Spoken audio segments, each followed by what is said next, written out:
Welcome to episode 7 of the Credit Card BS podcast. My name is Sean. I'm the UC Berkeley graduate that created and taught the university-sponsored course on credit card rewards. I'm here today with my co-host, Sherwin. Hi, everyone. This is Sherwin. I am a Stanford student that is really into credit cards and travel. I first got into this hobby a bit more than a year ago, and since then, I've opened 9 credit cards, helped my family open dozens more, and we've accumulated a huge mass of points. As y'all may know, the reason this podcast is called the Credit Card BS podcast because Berkeley and Stanford are the schools Sean and I attend respectively. But as always, we put aside our differences today to talk about credit cards and travel. Today's episode, Hilton Honors Hacks. Now, we did an episode on the IHG hotel program in episode 1, so go check that out. But today we're going to focus on a different hotel chain, Hilton.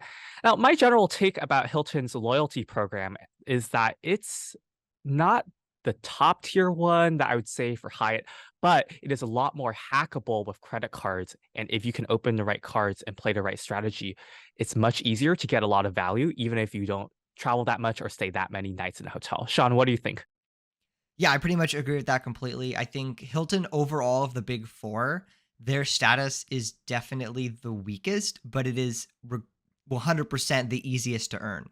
So if you open the right cards, which we'll talk about in a second, it's very, very easy to attain their top tier status. And if you're traveling to the right hotels in the right places, mainly like Asia and the Middle East, you can find yourself getting some pretty big benefits versus the other programs where you actually have to earn the status to some degree.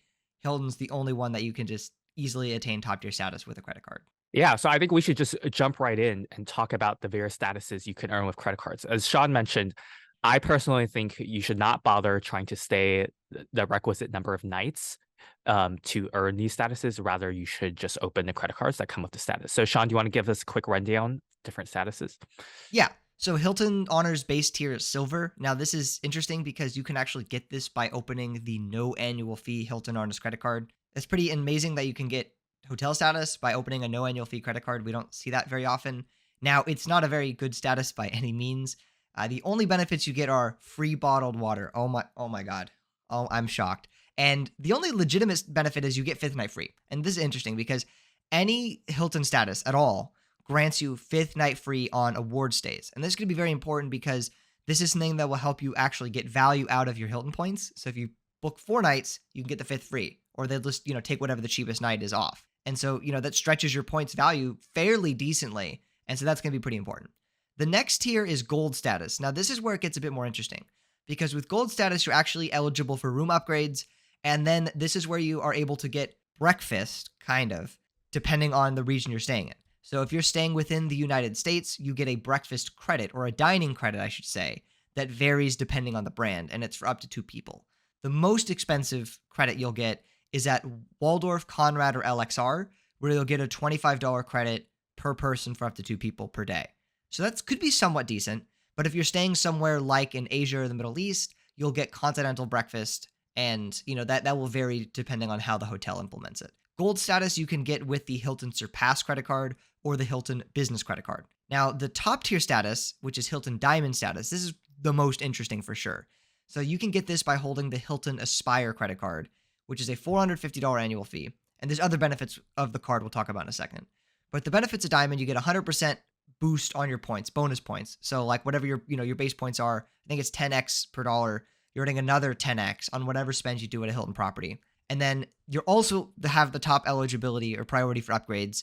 And then you do get, in addition to that, food and beverage credit or continental breakfast, you are eligible for executive lounge access, which is not very common to see in the United States, but in other properties like in Asia, there'll be a lot of hotels with executive lounges, which are just, little lounges you can get kind of continental breakfast, some food at, some drinks at, that type of thing. Yeah, and I just wanted to add there is also a lifetime diamond status above diamond status, but that's not going to apply to most people, so we're not really going to go over it. Another thing to take note is if you have the American Express Platinum card, that one gives you Hilton Gold status. So even if you don't have any Hilton credit cards, you can still get Hilton Gold with the Platinum card. And, I don't know what you think about this, Sean, but in my opinion, I think the food and beverage credit benefit is a bit weak. They implemented that recently with the pandemic, but it seems like it's going to be a long-term thing. $50 is really not a lot at these places where the food is often overpriced in the first place. So, I don't think it's as good as, say, like the IHG Diamond or Hyatt Globalist status breakfast, where it's like you can literally order anything you want. I think $50 or less is quite limiting. But I will say, this is one of the few hotel programs when you can kind of earn some sort of breakfast benefit at the mid-tier status level, in this case, gold, whereas most other programs require you to be the top tier. Um, status, which can be much harder to earn. What do you think, Sean? Yeah, I agree. It is very interesting that you can earn it at the mid tier because, I mean, the only other program that lets you earn it at the mid tier, I don't even know if it's fair to call it mid tier, would be Marriott with their platinum. But their platinum still Mm, legitimately, you have to either earn it or have an even more expensive credit card. So it's tougher to get than Hilton Diamond for sure. And I will say, well, yeah, with the dining credit, I think it varies based on how properties implement it. And, for some people, it could actually be better than the breakfast benefit. Like, let's say you don't eat breakfast, right? Typically, you can use this credit to like lunch or dinner, maybe. But again, there's some properties that really are stingy with it. So notably, Resorts World in Vegas is awful with the credit. They used to let you use it at like one of three restaurants, including room service. Now they picked one restaurant called Dog House, and that's the only place you can use it. And there's like a ton of restaurants on property. They picked one restaurant, not even that good of a restaurant. That's the only place that you could use it.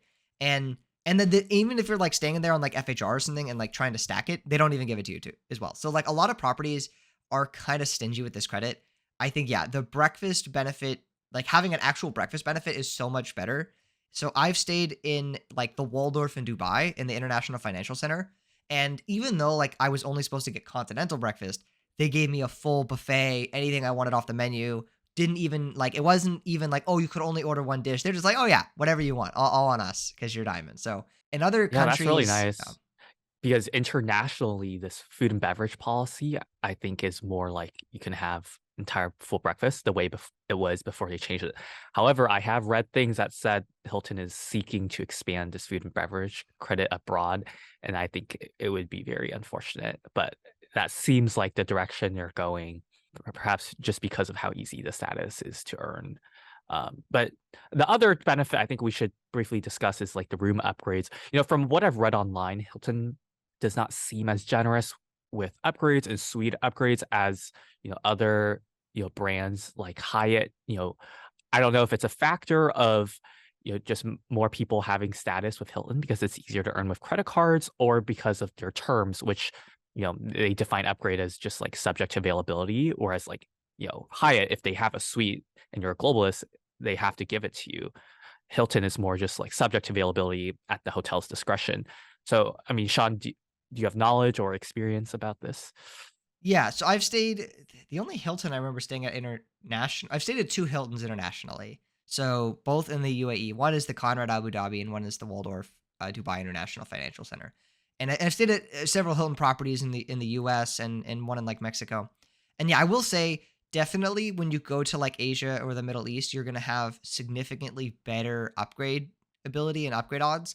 But it was still like I did notice that there is still a far too high like number of diamond members, even Mhm. in places abroad. So as an example, the Conrad Abu Dhabi. First of all, they wouldn't upgrade me past the junior suite, despite me staying on an FHR reservation as a diamond. That was a little frustrating. And they side note as well. We talked about the executive lounge benefit. Some properties also game that. Their executive lounge, they didn't call it an executive lounge. They called it like level 55, so I didn't get access. Complete BS. But there was a breakfast area, like a diamond breakfast area. So like everyone got the same breakfast, but like there was a special seating area for diamonds only, which is kind of cool in theory, right? Except the seating area was just as crowded as the rest of the restaurant. Like there was so many people in there. It's still way too saturated. So you will have better odds internationally because there are like going to be significantly less people with the status, but there's still quite a lot of people with the status because it's such an easy source of getting diamond or gold in the United States that everyone that has those credit cards just has the status internationally. So you'll have better odds for sure. Like I got a sweet upgrade at the Waldorf Dubai, and I still got a decent upgrade at the Conrad Abu Dhabi, but it's not going to be, oh my god, I got this amazing Gonzo suite because I was the only diamond there. Like that's almost never going to happen. I will have to say, Hilton Diamond normally takes 60 nights to earn. So if you are a person who's like traveling for work, or, actually organically would spend 60 nights, this is probably not the program I would recommend aiming for because so many other people this like can literally open one credit card. And we'll talk about this credit card in a second. But by opening this one credit card, you don't even have to stay a single night.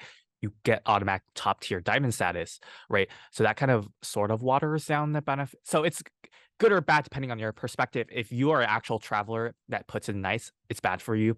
But if you're someone who would otherwise it would otherwise be difficult for you to earn a high status, I think Hilton is good for you. So it just depends on your perspective and your use case. But yeah, generally, I don't think there's any point in maintaining loyalty with Hilton if you're someone who actually spends a high number of nights. So I think we should jump into the credit card side of things, which is why I think this is why this program is valuable. So Sean, do you want to give us a quick rundown of the various cards? Yeah, so I agree 100%. The Hilton program is really just propped up by the credit cards. It's completely like it's useless almost without their credit cards. So the base tier we talked about is the no annual fee Hilton Honors American Express card. It grants you automatic silver status, 7x Hilton points at Hilton hotels, 5x at restaurant, 5x at gas, supermarkets, and then 3x at everything else. So the next tier of cards is the mid Oh, tier I just want to annual. quickly Oh, yes. interject before you get excited about 3x points, because normally you don't get 3x points on credit cards. These are Hilton points and not like general transferable currency points. And Hilton points are worth a lot less than a cent per piece. So don't get too excited about 3x or 5x. Definitely, yeah. It's not like Amex, 3x, 5x. They're significantly less valuable. Yeah. So the next tier of cards are the mid to annual fee cards. So this is the Surpass and Business card. So I believe these are at $95 annual fee cards. I think is the business card. Do you remember if the business card's like 125 or was that are they It's both 95. 95? They're both 125 is 95. Marriott business. Marriott business. Okay. So they're both $95 annual fees. You get gold status, which is remember the status that starts to become fairly legitimate because then you're eligible for room upgrades and the breakfast/dining credit. You get 12x at Hilton, 6x at restaurants, gas, supermarkets, and then 3x everything everywhere else. That's for the personal card, the Surpass. And then the business is the same thing for the 12x at Hilton, 6x at restaurants, gas, telephone, shipping, and flights. And so, yeah, not really that good to be honest. I mean, it's fine. Both of them also, so you get 10 priority pass visits with them. So like, it's not a real priority pass membership. It's you have like 10 coupons kind of, and you go to the lounge and use it up. It could make sense for someone that rarely visits lounges if you don't need like a Yeah. full year membership. I think it's Eh, good for a $95 annual fee card, to be honest. That is true because most cards at $95 don't provide any priority pass at Yeah. all. And the most interesting benefit, arguably, on these cards is if you spend $15,000 in a calendar year, you get a Hilton free night certificate. And Hilton free night certificates are the most valuable out of any certificates on earth because they can be used uncapped at virtually any Hilton hotel as long as a standard room is available to book. So it doesn't really matter how expensive the hotel is. It could be $2,000 a night. You can use the cert there, and it's yeah the best certificate on earth. Do you want to talk about now the Aspire card, the most interesting one? Certainly. So the Hilton Aspire card has a $450 annual fee. Now that might sound scary, but that's easily offset by the 2 credits that it comes with. So each year you get a $250 resort credit and a $250 airline credit.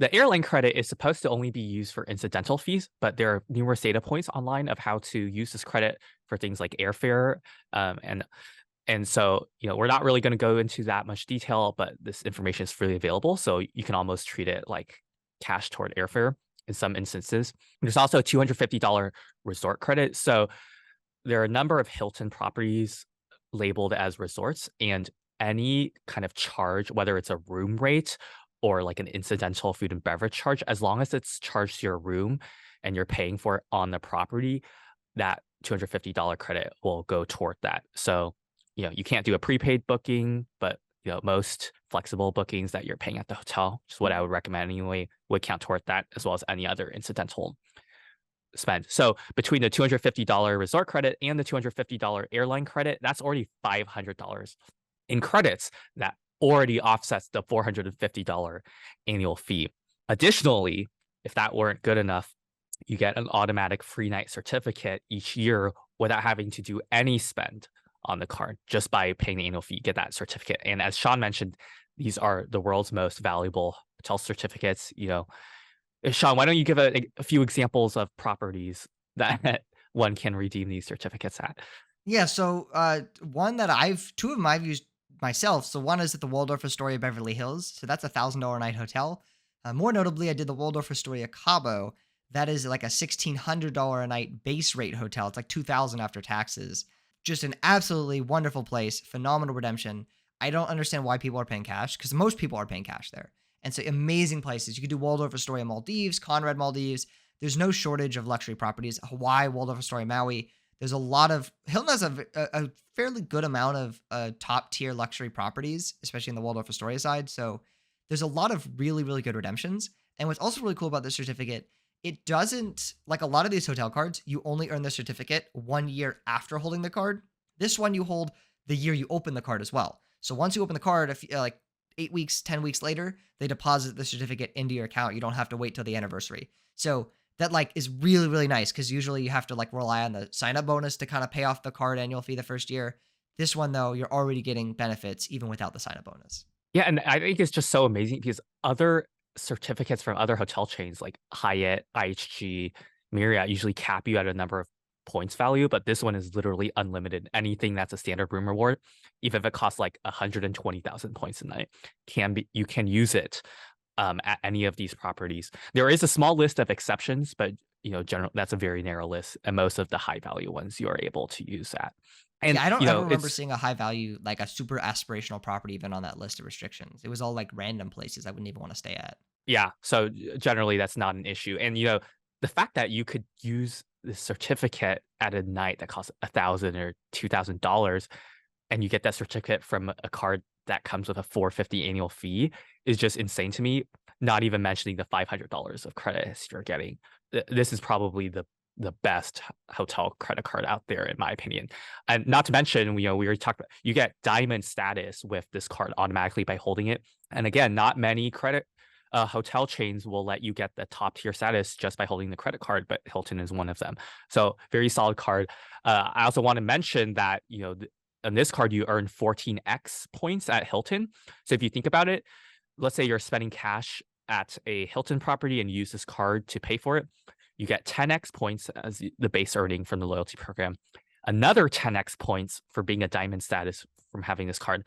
And then if you're swiping this card to check out, you get another 14x from the Hilton card. So that's a total of 34x points.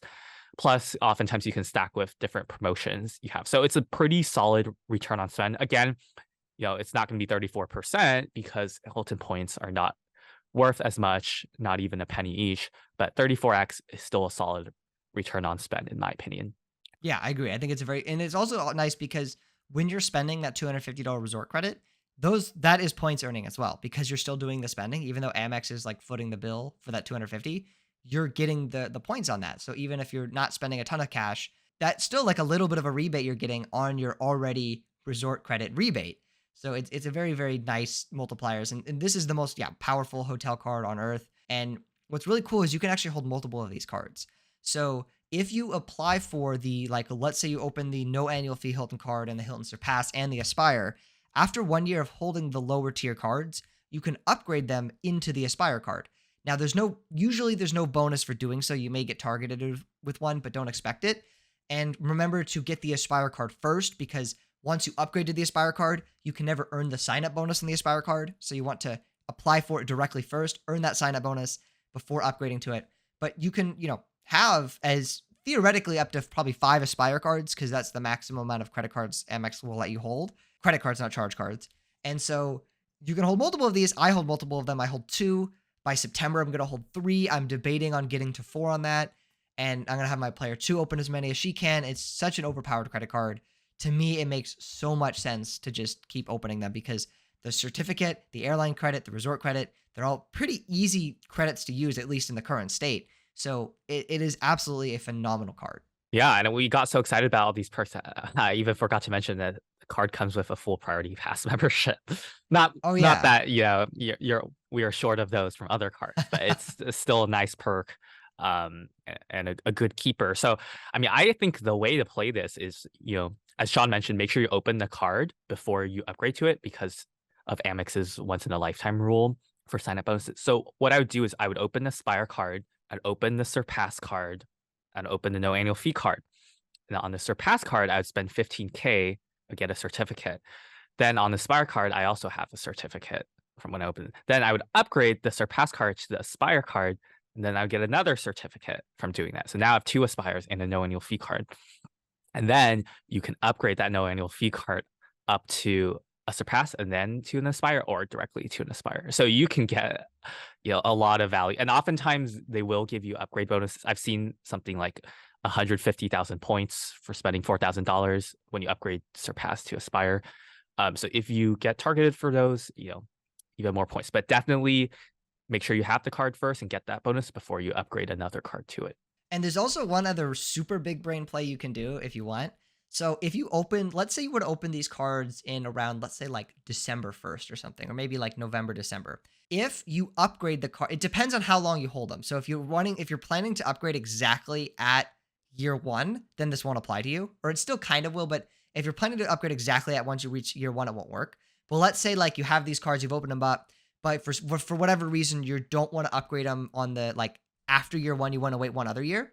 If you upgrade them right before the account anniversary, you can double dip on all the credits. So like if your card renews December 1st, and let's say you upgrade it November 1st, right? That's a 1 month period before your account anniversary date. So Amex will post all the benefits of the higher tier card instantly, or kind of instantly. So you'll get the free night certificate after a couple weeks, but you'll be eligible for it. You'll get the 250 resort credit and you'll get the 250 airline credit. And then when the account renews, you'll get another 250 resort credit, another certificate, and then once the new year hits, because the airline credit is calendar year, you'll get another 250 airline credit. So it's a really, really nice way to double dip or even like kind of triple dip on some of these credits. But it doesn't work if you're going to upgrade it like immediately at the account anniversary. However, if you do apply for the card right before the calendar year, like let's say December 1st, then you could kind of double dip on that airline credit, because when you upgrade it, right, you'll instantly have a 250 and then the next calendar year, another 250. So it's a nice way to extract even more value out of these already overpowered cards. Yep, I think that's the right way to play it. I want to emphasize the airline credit is per calendar year, so you get a new one every January 1st, but the resort credit is every card member year. So make sure you don't confuse those two. And I generally think, my personal opinion is like November is the best time to apply for Hilton Aspire cards or for Amex Platinum cards, because they have a lot of credits that kick in on January 1st. So you can double dip, get the one that year and then a new one the following year with just one annual fee. So I do think that's the right way to play it. Okay, now I think we should talk about Hilton points and award nights. Sean?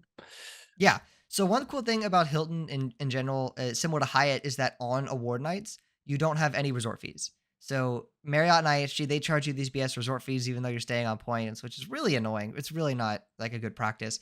But Hilton and Hyatt waive those. So if you're actually booking the room on points, you don't have any cost you're really incurring other than maybe parking. And so now for the free night certificates, you do have to call in to use those. So just make sure, like, once you've confirmed the availability, give them a quick call. They're pretty good at booking it. It's not, Oh, that yes, and hard. it needs to be a standard room reward. So if you only see premium room reward available, unfortunately, you can't use a certificate there. So that's something, check the calendar for availability. Definitely, yeah. It's not even just like, even if it's cheap on points, it has to say standard room very specifically. But yeah, the only thing is also you can't call them past 10 p.m. Pacific time, which is a little annoying. But yeah, I don't know why they close the phone lines that early. But if you're, during normal business hours, it's very easy to reach them. And so in terms of points nights, though, this is where it's kind of start to lose some of the value compared to the certificates. So Hilton is on a dynamic pricing model, kind of. So they call it dynamic pricing, basically meaning they can just change the price whenever they want. You often, at average Hilton properties and a vast majority of Hilton properties, you will not get good value for using points. Like maybe half a cent per piece, 0.4 cents per piece. It's not that Honestly, good. I'm seeing less and less properties that even hit half a cent per point, Really? especially at I think 0.4 is a more fair number now, unfortunately. Damn. Is that including fifth night free? No. Okay, so yeah, if you do fifth night free, you get a little bit better of value. Like I Yeah. always redeem Hilton points for fifth night free. I basically wouldn't Yeah. do it otherwise. To earn more Hilton points, you can transfer from American Express at a rate of 1 to 2. Very poor value. Don't do that. I will talk more about that in like 1 second here. They do have sometimes more optimal transfer bonuses. So maybe like 1 to 2.6, 2.8, or even 1 to 3. I think we've seen quite a while ago. That could make more sense. But here's the thing you always have to keep in mind when transferring points, and especially here at Hilton. You can buy the points on sale at half a cent per piece. So if you're transferring Amex points at a rate of 1 to 2, that's 1 cent in value you're getting per Amex point. But if you have something like the Schwab Platinum, you could cash it out at 1.1 cents a point. So you could just buy more Hilton points by cashing it out. Like, it would be stupid to transfer them.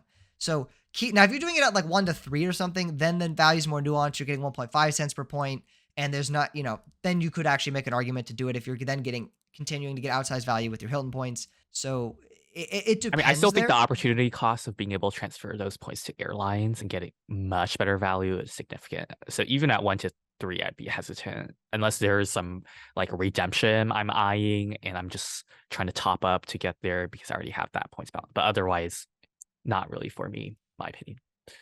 Yeah, I agree. I think I would not usually transfer them unless it like 1 to 3, I could be tempted if there's some good redemptions out there. So like for example, if I did a 1 to 3 ratio at like Waldorf Cabo, that's 40,000 points a night before fifth night free. So after fifth night free, that's fairly reasonable. I mean, at least we're comparing to Hyatt, right? If I'm doing like 30,000 chase points, 40,000 chase points for a property of that tier, so it depends. But I will agree most of the time it's not worth it. And then also, yeah, I would not recommend speculatively buying these points. They're not like half a cent is a fair price for them, depending on certain redemptions is actually gonna be a very good price. But average, I would not buy the points. It's not like IHG points where you're like, it's tough to lose money. It's very, very easy to lose money buying points here. So, and yeah, do you want to talk about like what some of your favorite like points redemption sides are for these? Ooh, okay. My hot take is that the way to use points at Hilton is to pick a high end property that costs like 90,000, 100,000, 120,000 points. I think that's really the only way you could get good CPP. Like the mid tier Hampton Inns or whatever that costs like 60,000 points are like horrible value. So what I would do is do a fourth night free at a top tier property and then stack 1 or 2 certificates. Either before or after that stay, so I can get like a 6 or 7 night stay at a high tier property. That's how I would play it. How about you? Yeah, 100%. I agree. I think if you're actually, yeah, fifth night free is the way to go. That's what I did in Dubai that was the only time I've ever actually redeemed. I think it's the only time I've ever redeemed Hilton points actually. Yeah, Yeah, and they're it kind wasn't of even that. hard to redeem, to be It's honest. to Like get I good have a value. huge stash of them because it's so easy to earn because it's like 3x on the credit cards or whatever. But it's just it's not like I don't have enough points to redeem for something. It's just like I'm just saving them for some good redemption because they're so rare. And it's actually possible to get over 1 cent per point on like very high tier properties, but we're looking at the ones that are like overpriced in the first place and cost like 120,000 points a night or something like that. Yeah, I agree. I only like you're only gonna get that good value at these like really high tier places. Even though Waldorf Dubai, which is like a fairly high tier hotel, it's not even normally that good of a points redemption. It's just that the cash rates are fairly high when I was going because it's like peak season. Mm. So I Did you was stay getting there like 5 nights? 5 nights. Yeah, I did a 5 night stay Okay. there. Very good property, by the way. Just absolutely wonderful hotel. But yeah, normally it'd be like Waldorf Cabo. I feel like the 95,000 point is kind of like a sweet spot sometimes because Okay. when you hit the 120, that's like pretty expensive. But It at is. 95, it's doable. And there will be a lot of pretty high tier hotels in that bucket. Yeah, and my also rule of thumb is not to use a certificate unless it costs at least 95K points. Definitely. Definitely. Yeah. At 95K, I think using a cert is fine. Anything less than that, it's like, I wouldn't do it. Yeah, like literally that certificate can be used at, your cheap Hampton Inn or Hilton Garden Inn, or you can use it at the Maldives. Like it's crazy, like the wide range of value you can get. I Um, was yeah, when I was redeeming one of those certificates, I was redeeming for Waldorf Maldives as a speculative booking, and the representative yeah. was like, "Oh my god, I am so happy you're using it at this place. I get people that use it at like Hampton Inns, and it makes me Oh so mad." no. Yeah, Well, they have to make money somehow. yeah, Uh, yeah, I also want to mention most hotels will have both standard rooms and premium room rewards. For your points, you really want to focus on standard room rewards and then maybe hope for an upgrade with your status because the premium room reward prices are freaking astronomical. We're talking about like millions of points per night. It's crazy. I would not go for those. And then that value tanks down to like 0.3 cents per point or 0.2 yeah. oftentimes. If you want to So stay in those like high tier rooms, just book the standard room. Email them, ask for a cash upgrade. Like it'd make more sense to just pay cash for if you wanted to upgrade to that room. yeah. Okay. Um, I think that is mostly all. I mean, the one other quick thing we can throw in is the stacking with American Express FHR or Hilton Impresario. Sean, do you want? Yeah. So one cool thing, especially at the Hilton Resort side, is you can kind of like stack your Aspire benefits with FHR. So like this used to be the case. I'll talk about a previous example first. This doesn't work anymore, but you can apply this principle at other properties depending on how they implement it. But when I would go to Vegas and stay at Crockford's, I could stack FHR and the Hilton benefits. So I would pay for my stay with FHR, get my, breakfast, my full free breakfast. I would get my dining credit and I would get my, category room upgrade guaranteed 4 p.m. checkout. Then I would pay for the resort fees and incidentals on my Aspire card. Since it's technically a Hilton resort, it was reimbursed. And then I would get my $50 Hilton Diamond dining credit to spend there. Now, they since won't let you stack it anymore, but you can apply that same principle at other Hilton resorts. So you can go to the other Hilton resorts and you could use your, get your FHR benefits like the room upgrade, free breakfast, late checkout, dining credit, and then also maybe even get a Hilton dining credit. And, if it's a resort, you can pay for it, the incidentals on your Aspire card and get those credited back. Some hotels actually even let you pay for the FHR booking when you get to the hotel. Most don't, but some do. Like the Waldorf in Biltmore, the Biltmore Waldorf in Phoenix, that one actually lets you pay on arrival. So you could pay for the room rate on FHR with your Amex resort credit on the Hilton. So that's like an even better stacking opportunity, assuming you've already used, your prepaid FHR credit. Yeah. And one thing to keep in mind is always remember to put your Hilton loyalty number in the box that says loyalty number when you book on FHR. They don't do that automatically. So remember to do that. And that way that stay will be attached to your account and then they can see your status. And also, if you have the American Express Platinum card, which gives you FHR, you automatically get Hilton Gold status. So there's no reason why you should not set that up properly and put that number in there and get that extra $50 credit / whatever loyalty recognition you get. Like there is no reason not to invoke the Hilton Gold that automatically comes with the Platinum card, which gives you the ability to book FHR in the first place. Okay, I think that's mostly it. So why don't we wrap up and summarize? So Sean, what are the main pros and cons of the Hilton program? Who is it for? Who is it not for? Yeah, I think the Hilton program is mainly for the person that doesn't travel much. If you're not staying in hotels that often, but you want to get some status recognition that's fairly, reasonable other than just bottles of water, I think this is definitely probably the best program for you because just getting the Aspire card, you can get some reasonable recognition, especially internationally. So if you're not traveling much, this is the program for you. It's so easy to get with the credit cards. You can get easy outsized value with the free night certificates and, not having to pay resort fees and that type of thing. And even if you don't want to travel that much, you can still just get a bunch of Aspire cards and take one really big, nice vacation a year and do it at a significant discount. So that's what I think the program's for. The cons of it are that it's really so easy to earn elite status that if you're actually traveling a lot, focus somewhere else, focus on somewhere that it's actually going to be more impressive that you have status. And Like Hyatt. like Hyatt or Yeah. even Marriott to some degree, internationally at least, or Okay. IHG earning by the spending on the credit, like basically anything else, to be honest. And yeah, I think also like the breakfast benefit sucks and the points are not that valuable, but my God, the free night certificates are just so good. Yeah, I pretty much agree. Don't be afraid to spend that 450 on the Aspire card. I honestly think it's better than the mid-tier Surpass card, where even though it's $95, you have to do all the spend to get that certificate, and you don't get any of the credits, right? So, like, even if as Sean said, even if you're only traveling once or twice a year, this one card for 50 annual fee can be more than enough to cover something that would have been much more expensive. So don't be scared by it. All right, so I think that is enough for today's episode. So Sean, let's wrap up with our outro. Oh yeah, so if you've enjoyed today's episode and you want to help support the channels, one of the biggest ways to do that is to use our affiliate links in the description. So there'll be links to like all the cards we talked about. It helps out so unbelievably much if you use those links. So thank you so much in advance. And if you want to help us out with the YouTube algorithm, please consider liking the video and subscribing to the channel. We have a lot more of these episodes planned, and yeah, we hope you enjoy them all.